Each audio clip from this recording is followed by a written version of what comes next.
On today's podcast, we're going to talk a little bit about alignment. I think in business, if we're going to be successful in business, there really is going to need to be an alignment between our culture, between the way that we work with our clients, with our customers, and also what we're doing internally inside of our business. And I'm going to talk a little bit about maybe 4 different areas, do not a real deep dive, but a little bit of have a little bit of a conversation as it relates to this particular topic about what we're doing as far as it relates to our clients, to our customers, what we're doing internally, and also our culture in order to try to get all of those aligned to make sure that we provide the best customer experience and also the best experiences we can internally for our team members. So we look, we're going through our different phases of business and, we're kind of on the front end trying to figure things out. We're in that startup phase and we begin to get to the point to where we figured out how to profit a little bit in our business and we really want to begin to scale and grow this business. If there's going to be a misalignment at all in our business, it's really going to keep us from growing our business to the level to where it should be. It's going to affect our efficiency, and it can really get to the point of creating a lot of confusion, brand confusion to our customers, and also confusion internally as to we're operating one way internally and trying to provide a different customer experience externally. So we're going to talk a little bit about that today. 4 areas that I think that we need alignment inside of our business. First of all, we can talk about the ease of both the client to do business with us or the customer to do business with us, as well as the ease of the employee working with the employer or of our team members working with us as a business owner and our employees or our team members working together. As we talk about these parallels, if we're going to have alignment, I think there really does need to be parallels. And so as you think about communication, for example, how are we communicating internally? If we have effective communication internally, we also should be looking at, are we effectively communicating externally with our clients or our customers? I mentioned before on the podcast, we spent a lot of money last year on technology to do primarily to do one thing, and that is to improve communication internally as well as improve communication externally as it relates to our clients and our customers, and to a lesser extent our vendors, but primarily focusing on internally and externally. How can we communicate better? Why we want to be able to communicate better? Because we want to have a good customer experience. We want to provide a good customer experience, but we also want to have a good experience internally. But really, those should be aligned. They should be parallel. So we're using a similar platform. The same type of communication, the same way that we're communicating. We want that to be aligned both with our customers as well as internally. And even to the point, as we've gone through hiring more team members, when we talk about communication, we even discuss, where are we sitting different team members in the office so that communication can be more effective. And I think if we're really focused on making sure that we have good communication internally, that's going to flow over into the way that our team members communicate with our clients, with our customers. So first of all, 4 areas of alignment. I think first of all, ease of communication. Ease of doing business with us. Is it easy to do business with us? Is it easy to reach out to you as a business owner? Can someone reach out to you, or do you kind of make it difficult for people to do business with you? Do you make it difficult for your team members to be able to reach you inside of the business, to be able to get in touch with you? Are you readily available?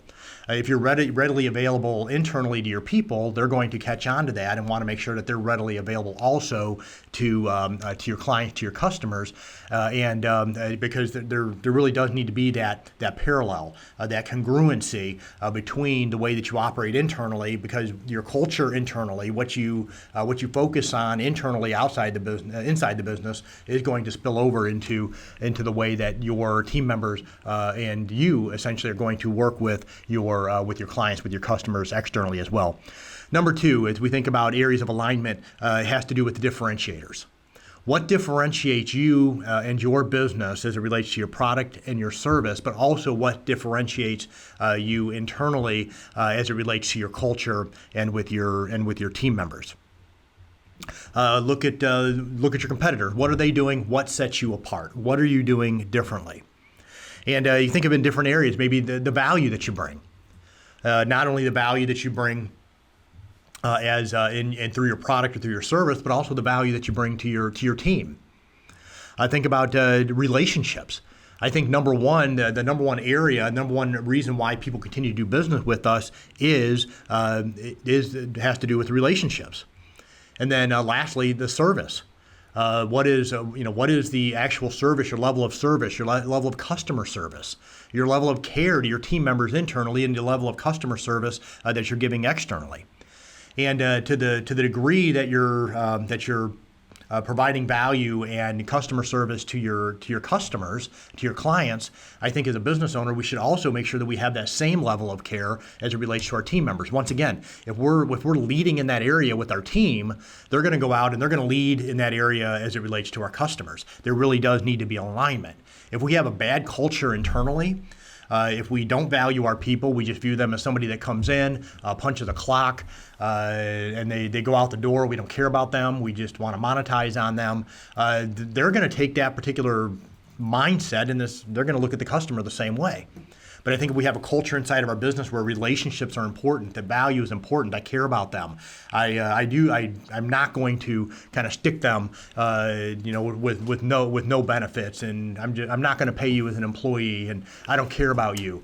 But you truly do care about them, and you want to do everything you can so that they can win inside of the business. They're going to turn around and they're going to embrace that culture. They're going to embrace your brand. They're going to embrace you as a person, and they're going to turn that around, and they're going to also take the care that you've shown to them, and they're going to take that care and show that care to your clients as well. So what makes you unique?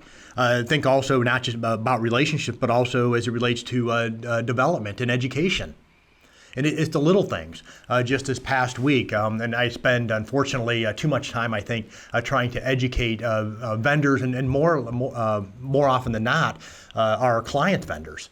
I had a situation this week with bankers, and I had to kind of go through and things that a banker should know, but to take the time to educate them and educate our clients. And you know why we did that? Because I spent a lot of time investing in our team members. Last Friday, we spent about an hour or so inside the business conference room just spending some time training. I want to lead with education. I want to lead with development. And I'm going to turn around and I'm also going to take the time and invest even in people that maybe aren't going to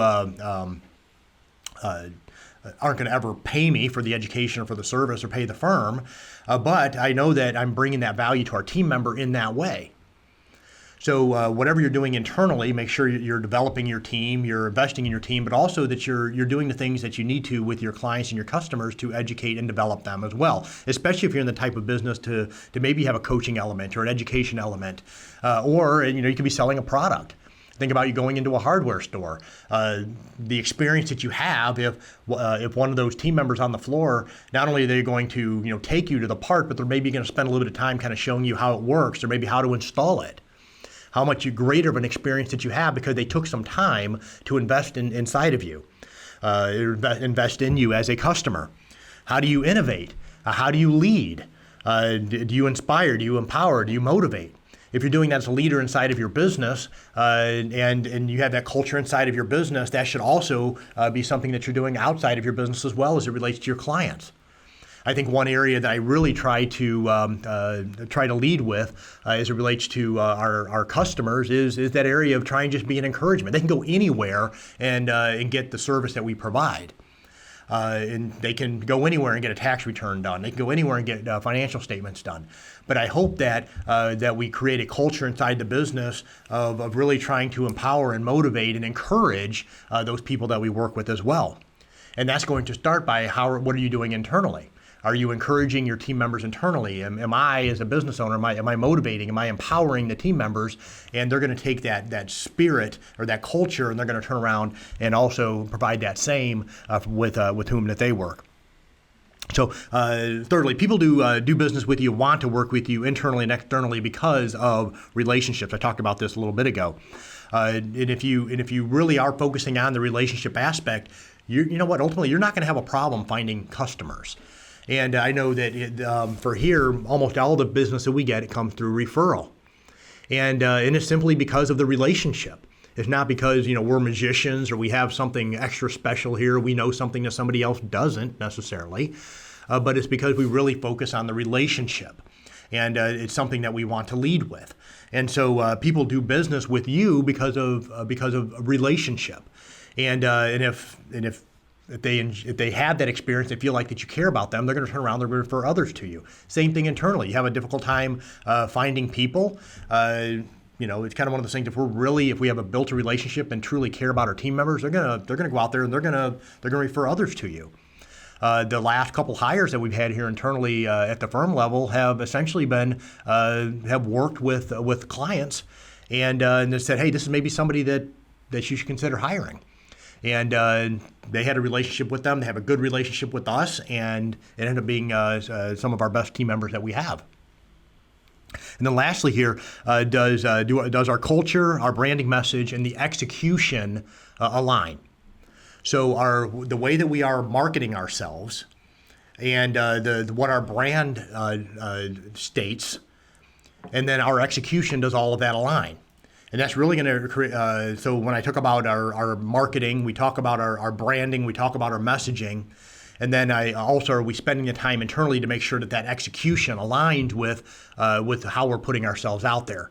I think we have some good examples in recent days to where brands have essentially now created some brand confusion.